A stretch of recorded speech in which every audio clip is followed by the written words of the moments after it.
Fala galera, hoje tô trazendo mais um vídeo pro canal. E dessa vez é dos piores, Medo do Oceano volume 2. Só que o meu vai ser volume 2/3. Vamos começar. Sim, eu tenho medo de entrar na piscina sozinho.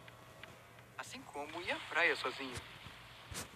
Quando a gente pensa em medo do oceano, sempre lembramos de sua imensidão, do alto mar e os perigos que habitam no fundo. Sim. Mas poucos lembram que o litoral também pode ser bizarro. Na verdade, um mergulho em águas rasas pode ser tão perigoso quanto um mergulho nas profundezas. E para ilustrar isso, me permitam falar sobre as correntes. Às vezes, temos a ilusão de que o mar é apenas água parada, infinita, e você fica boiando para sempre. Mas isso é mentira. Muita mentira. Dependendo do local, do vento e condições climáticas, algumas correntes podem ser fortes e, portanto, perigosas para o homem. A mais mortal é a corrente de retorno. Ela é formada por um refluxo de água trazido pelas ondas e pode ser identificada pela falta de espuma na praia. Quem for pego por uma delas é puxado para o fundo repentinamente. Desesperada, a pessoa tenta nadar de volta, mas esse é um erro grave. A única forma de sair é nadando lateralmente para fora dela, o que, além de contraintuitivo, pode ser bem assustador. Cara, eu já fui pego por isso e é uma experiência tensa. Muita gente morre afogado. A estimativa é que ela mata 1000 pessoas por ano. Tá pega! Pode ser bem maior. Existem ainda correntes oceânicas mais fortes que a gente vê na praia. Só para ter ideia, um mergulhador pego por uma delas não tem o que fazer. É simplesmente puxado por uma força invisível no fundo do mar. A mais perigosa do mundo fica numa cidade da Noruega, também no litoral. Quando a maré sobe, o mar empurra a água para dentro de um fiord. Isso gera uma corrente fortíssima, com velocidade de 25 km por hora. 60 pessoas já morreram nesse lugar. Ô, louco! Se você não quiser ser a próxima, é melhor ficar longe daqui. Bom, vocês lembram que no vídeo passado eu falei sobre redemoinhos marítimos? Que eles são um tipo de buraco negro do mar e puxam qualquer coisa para o fundo dependendo do tamanho. Então, além da corrente, esse lugar da Noruega é famoso por formar não um, mas vários redemoinhos. Tá aí outro motivo para ficar longe. No vídeo passado, eu também falei sobre as ondas. E aqui eu reitero, não é apenas surfista em Nazaré que se arrisca em ondas gigantes ou um barco no meio da tempestade. Um mero banhista na praia pode ser surpreendido por elas. E, mano, detalhe, você nem precisa entrar na água para isso. É verdade. Waves são um tipo de onda silenciosa, muito forte e que avança inesperadamente na areia. Isso pode ocorrer tanto na praia quanto próximo a Recife. E aqui o estrago pode ser bem maior. Imagina uma pessoa jogada por uma onda desse tamanho no meio das pedras. Na melhor das hipóteses, se machucaria bem feio. Na pior, eu nem quero imaginar. Algumas ondas, dependendo do clima, podem atingir 7 metros de comprimento. Ela pode vir silenciosamente, ou quando ocorre uma tempestade. Em ambos os casos, não é bom morar num apartamento à beira-mar. E, mano, isso não é uma tsunami. E por falar em tsunami, pensa numa coisa assustadora. Tá pega, mano! Já foram registrados mais de 1000 desde o início do século XX, sendo 150 um pouco mais agressivos. O Oceano Pacífico, que não tem nada de pacífico, é de longe o mais afetado por elas, graças à presença de placas tectônicas. O deslocamento delas no fundo do mar cria ondas gigantescas como essa, que atingiu o Japão em 2011 e chegou aos 40 metros de altura. Cara, meu ver Deus, isso se aproximando e tomando conta de tudo que vê pela frente é muito bizarro. Me faz lembrar o quão imponente pode ser o oceano e o quão pequenos somos em relação a ele. O pior é saber que não importa se a gente está salvo na terra firme. Se um dia ocorrer um terremoto pesado e ele for mal do céu. Bom, para quem mora no Brasil, boas notícias. Não existem falhas tectônicas relevantes por aqui. ufa! E a chance de vir uma onda gigante é praticamente nula. Mas claro que isso não impede um meteoro criar uma delas bem do nosso lado. Ou até ocorrer a formação de um tsunami meteorológico. Pois é, isso existe e aconteceu a última vez em novembro de 23. Ah, essa foi Um tsunami formado foi por uma 3 forte dias, tempestade. foi 3 Ainda que meses menor, atrás. pode causar um estrago. E só de ver, mano, Mas não sei que dia foi. não deixe de dar um nervoso. Existem preocupações maiores quando se fala no mar e na região do Brasil. Claro que correntes de retorno e ondas silenciosas tem em qualquer lugar. Mas um lembrete para tubarões. Aqui tem alguns, Ai. e a situação não é das melhores. O Brasil, por incrível que pareça, é o quarto país com mais ataques. E eles têm ocorrido em Pernambuco e Fernando de Noronha. Ainda bem que eu não moro Os aí. responsáveis são o tubarão-tigre e o cabeça-chata. Duas espécies com um histórico bem complicado. E isso ao redor do mundo. Tubarões foram citados no vídeo passado como um sinônimo de medo do mar. Sim. Mesma coisa para baleias, que pessoalmente eu tenho medinho. E a Ai. que não ataca seres humanos. Mas que o nome e esse rosto eu não consigo confiar.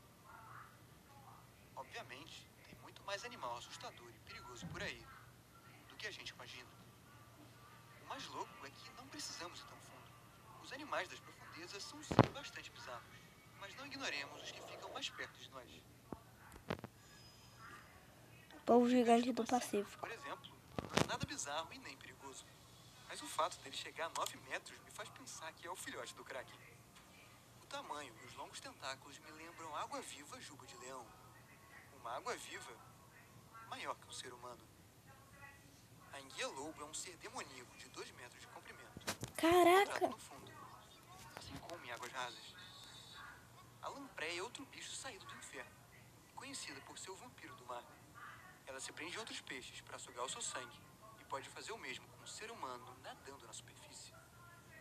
A mordida desse bicho, inclusive, parece com a de um tubarão charuto, que não é tão grande, mas não deixa de ter uma dentição bem bizarra. Beleza, esses animais são estranhos da sua maneira, mas estranheza, como a gente bem sabe, Ai. nem sempre é sinônimo de perigo. O dragão azul, por exemplo, é uma lesma do mar bem bonitinha e eu quero uma dessa pra mim. Só não é bom encostar nelas. Por se alimentarem das perigosas caravelas portuguesas, absorvem algumas toxinas e podem passar pra você em contato com a pele. O caracol cone é outro bichinho fofo. Uma conchinha encontrada na praia. Mal sabem as pessoas que dessa conchinha sai um arpão venenoso, capaz de matar alguém em 5 horas. Que? Olha, o peixe-pedra tá longe de ser bonito. Ele também fica no raso. Tem muito veneno e pisar em cima dele pode causar uma parada cardíaca em menos de 30 minutos. E cara, não esqueçamos das arraias. Elas também têm veneno. São animais dóceis e a chance da sua cauda perfurar um órgão vital também é bastante rara. Mas isso só com uma arraia. Agora imagina cair no meio disso aqui. Eu acho que não tem muito o que fazer. Por mais absurda que seja a circunstância, tem sim um caso de morte envolvendo as arraias. E o mais famoso é a do naturalista Steve Irwin. Ele era conhecido por caçador de crocodilos. Oxi. Não morreu por um ataque deles, mas por uma ferroada de arraia, que infelizmente atingiu seu coração. E peraí, cara. Brutal. Eu ouvi crocodilo? Mano, Sim. se tem um animal marinho tão ameaçador quanto o tubarão, é o crocodilo de água salgada. Ah. Já diz, ele entra no mar. Está presente em todo o sudeste asiático e norte da Austrália. E é um dos animais mais perigosos do mundo. Por alternar entre água e terra, fica geralmente no litoral próximo ao homem. Ele pode chegar a 7 metros de comprimento. É conhecido por táticas de caça silenciosas e mata mais de 30 pessoas por ano em todo o planeta. Bom, esse cachorro do vídeo sobreviveu. E esse vídeo aí é Não, o Austrália. pior é que o crocodilo de água salgada, ele pode sair da água Graças pra a Deus, caçar. estamos bem longe de crocodilos do mar. Beleza. A gente falou de alguns animais, do quão assustador pode ser o mar e os perigos para além da faixa de areia. Mas um vídeo sobre o medo do oceano não é um vídeo completo se a gente não voltar pro fundo. É. E para isso, que tal um mergulho na caverna? Não quero. Você deve saber que existem cavernas de água doce, que algumas pessoas se perdem lá dentro e que esse é um passeio extremamente desaconselhável. Por isso Mas que eu você nunca vou certamente não sabia sair de São Paulo. que existem cavernas do mar. E eu não tô falando de formações de corais ou essas na superfície, mas cavernas literais, formadas por 2 buracos azuis e que ainda sofrem efeito das correntes. E Fiore, o que isso significa? Bem, o mergulho numa delas pode te levar mais rápido pro fundo, ou até mesmo te prender no fundo dependendo da direção. Se o segundo caso ocorrer, é bem difícil subir de volta. Lembra que você tem ar limitado e uma hora você tem que subir.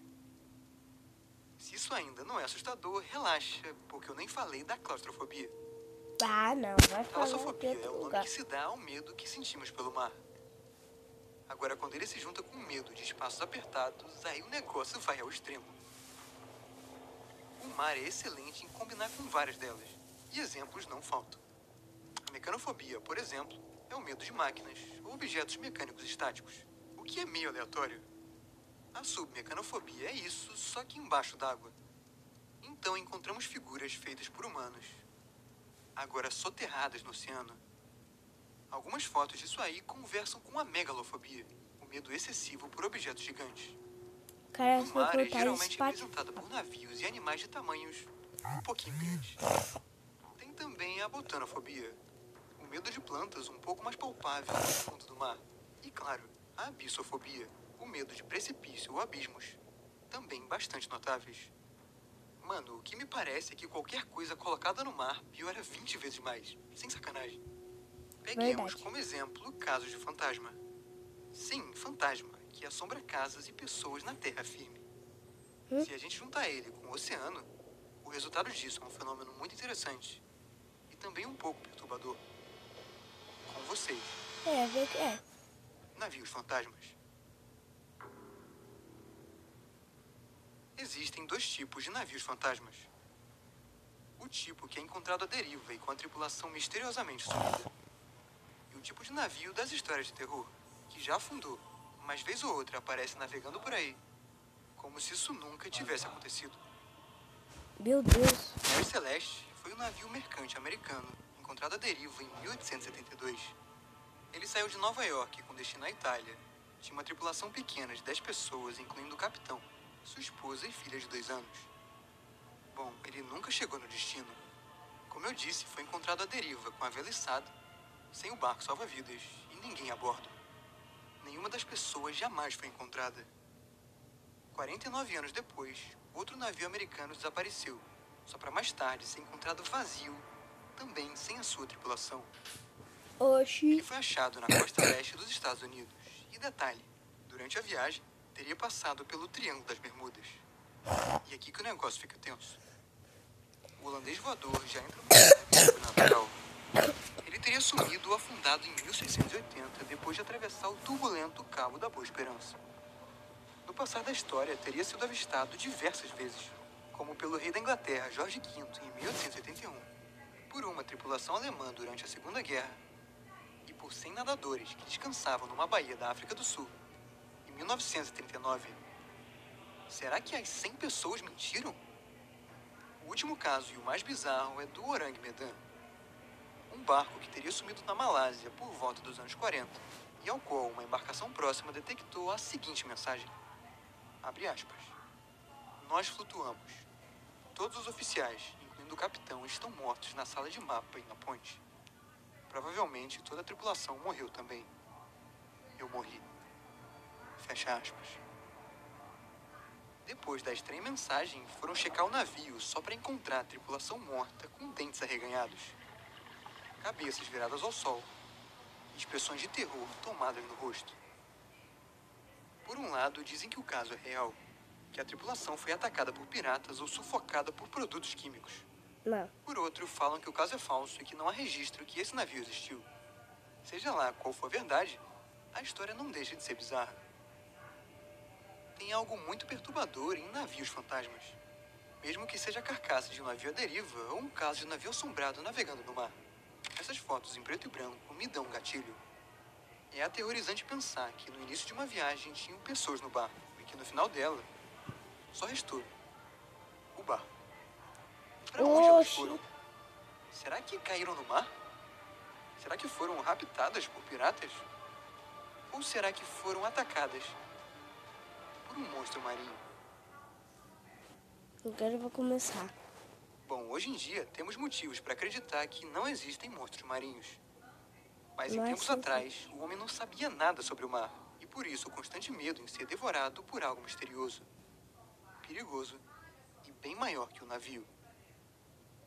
Talvez a criatura mais famosa é o Kraken. Óbvio Esse que bicho sim, né? gigante é tipo o polvo que eu falei nesse vídeo, só que bem maior. Ele seria um monstro colossal do folclore escandinavo, capaz de arrastar navios enormes para o fundo do mar e com seus enormes tentáculos. Só de pensar numa cena dessa é motivo de entrar em choque. Mas relaxa, que tem coisa pior. O Leviatã é um tipo de serpente gigante. Está presente no Deve Antigo sim ser. Testamento, no imaginário da Idade Média. E nessa foto, tá comendo um kraken.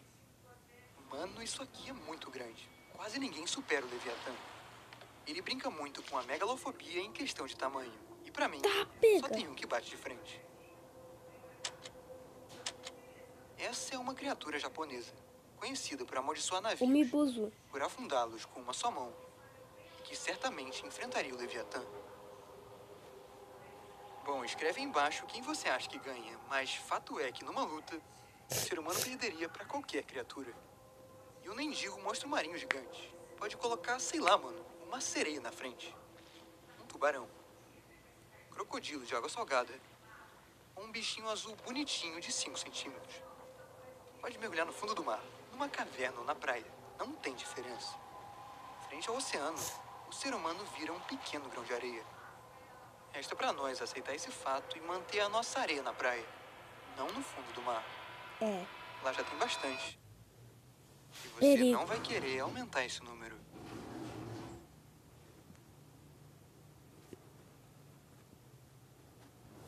Isso aqui é o volume 3.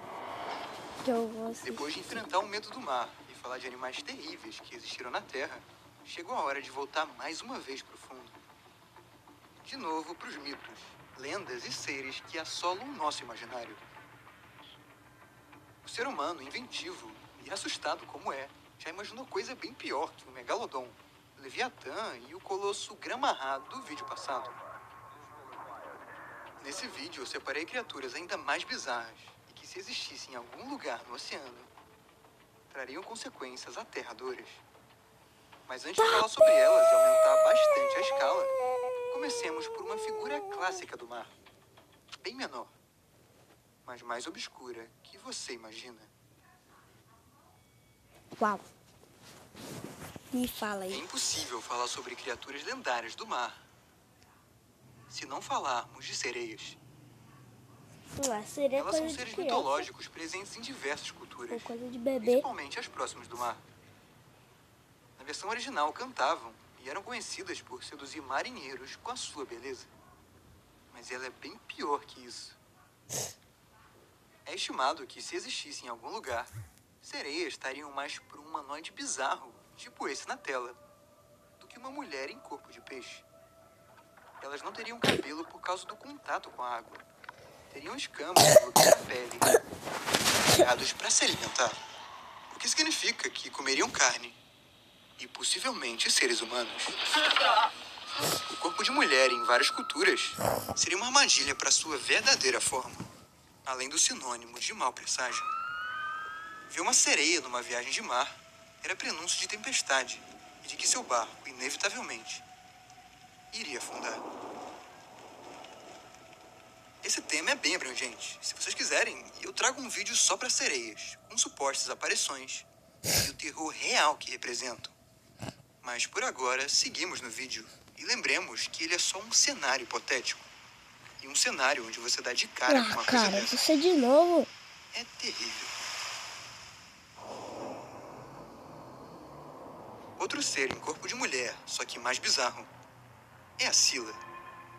Por vezes é descrita por uma com várias cabeças à volta, e por outras uma criatura maior que um barco que atacava e destruía eles no Estreito de Messina.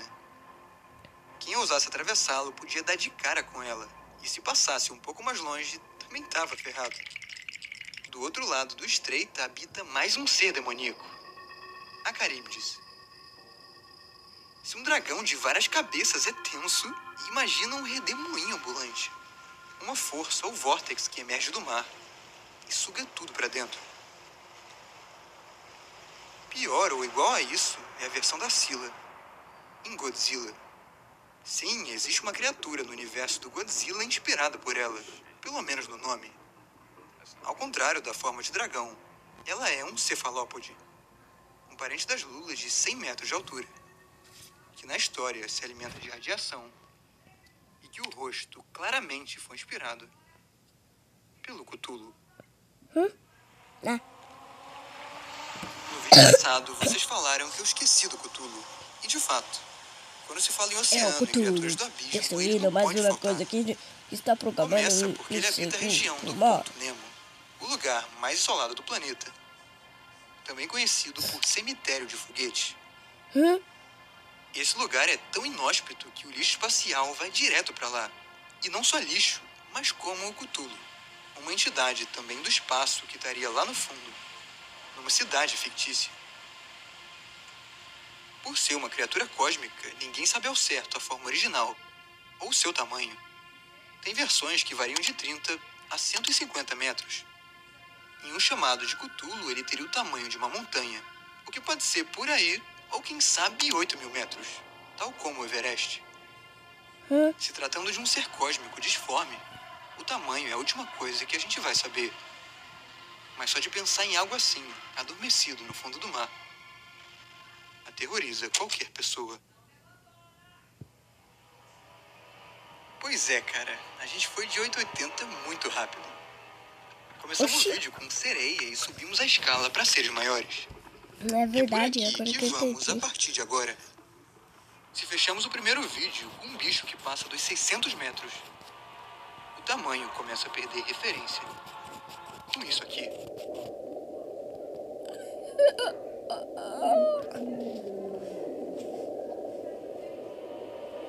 Bom, vocês devem lembrar do Bloop. Sim. O som capturado no Oceano Pacífico em 97 e atribuído à forma dessa criatura. O que você não deve saber é que existe a Julia. Outro som gravado 2 anos depois e atribuído a algo ainda maior. Júlia. Julia seria 4 vezes maior que o Bloop. Ela teria um corpo alto, uma boca com dentes afiados e um tipo de mão ou apêndice próximos a ela. Quanto ao barulho, o som do Bloop é mais famoso. Foi mais forte e teve mais amplitude. Mas por ter vindo depois, e pelo ser humano sempre imaginar versões evoluídas de pesadelos antigos, deu nesse monstro colossal e absurdo de tamanho. Em Subnáutica, por exemplo, ocorreu um caso parecido. Esse é o famoso jogo proibido para quem tem talassofobia, e onde você encontra o Reaper Leviathan, um monstro que dá jumpscare e já é bem grandinho. Acontece que ele não é grande o suficiente. Depois de encontrarem a carcaça de um monstro maior no fundo do mar, foi criado um mod que deu vida a isso. Então surgiu o Gargantum Leviathan, um animal marinho com bizarros 5.000 metros de comprimento. Isso mesmo, cara, 5 quilômetros. Não dá nem pra pensar como seria um bicho desse vivendo no mar. Se ele nadasse, faria a terra tremer e ser escutado no mundo todo. Mas olha, ele só tá no jogo. Eu também disse que a escala ia subir e ela vai continuar. Eu só não falei que subiria exponencialmente. Sea Eater, ou em português, Devorador dos Mares, Mano, já se entrega pelo nome. Se tem um monstro marinho com um conceito foda e realmente assustador, tá aí na tela. Primeiro, que ele não é um peixe gigante como os outros. Ele tem braço. Isso já bate diferente. Segundo, porque ele teria 18 quilômetros de comprimento. E pasme, cara, uma boca com 7 quilômetros de altura. Isso significa que você podia estar mergulhando tranquilo quando, de repente, notaria um abismo imenso se aproximando, que te consome e você não ia entender nada, apenas se perder em total escuridão. Pior é se o Sea Eater colocar a boca para fora. Nesse caso, poderia engolir alguns pássaros atravessando o local. E até aviões. 18 quilômetros é coisa pra cacete. Agora imagina um bicho de 2.000 quilômetros. que? Esse aí, cara, é o SCP-169. É Uma o meu criatura olho quando contida por acorda. uma organização secreta e fictícia. Segundo ela, ele seria um monstro massivo. Alcançaria o tamanho de um continente. E, cara, se isso existisse de verdade, a gente nem ia existir. Seu movimento na água faria terremotos tão grandes, mas tão grandes, que a vida entraria em risco iminente. O terremoto do Oceano Índico, que gerou um tsunami e matou mais de 200.000 pessoas, tinha 9,5 na escala Richter. O simples movimento desse bicho criaria um de 20. Capaz de rachar continentes, gerar mega tsunamis globais e até mudar a rotação da Terra. Moleque, bizarro. Simplesmente a escala é tão grande que a vida não existiria. Maior que isso, eu só consigo pensar no Jormungandr, a mega serpente da mitologia nórdica, que daria uma volta no mundo. Graças a Deus, ela é só fantasia, assim como todo esse vídeo. O cara é Sigma. Deixemos claro que criaturas colossais desse tamanho seriam impossíveis de existir. E a gente nem precisa ir tão além. Para o megalodonte existir, por exemplo, ele teria que comer milhares de calorias por dia. O que no oceano de hoje é inviável. Quem dera para um bicho de 2.000 quilômetros. Até num cenário hipotético, escalas como essa se perdem e criam um efeito oposto do que o monstro marinho deve ser. Não pequeno, mas também não tão imenso. As coisas que mais assustam são as que não fogem à referência. Por isso que um tubarão branco de 6 metros assusta. Tal como uma lula colossal, um kraken, ou quem sabe algo um pouco maior. Mano, eu não vou mentir. Quanto mais eu faço vídeos de mar, menos eu acredito que algum desses monstros exista por aí. Tá, pera. Mas aí eu lembro dos 5. Os 5% que a gente explorou. E o resto? Vocês não vão Até que explorem 100% do mar e me provem o contrário, eu não dou o braço a torcer. Nem coloco a perna na água.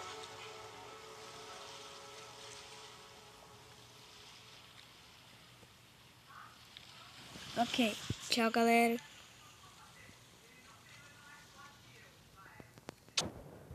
Tum tum tum bananini saur. Tum tum tum cocosini saur. Tum tum tum cactuselli saur. Tum tum tum watermelini saur. Tum tum tum bombardiro saur. Tum tum tum cappuccino saur. Tum tum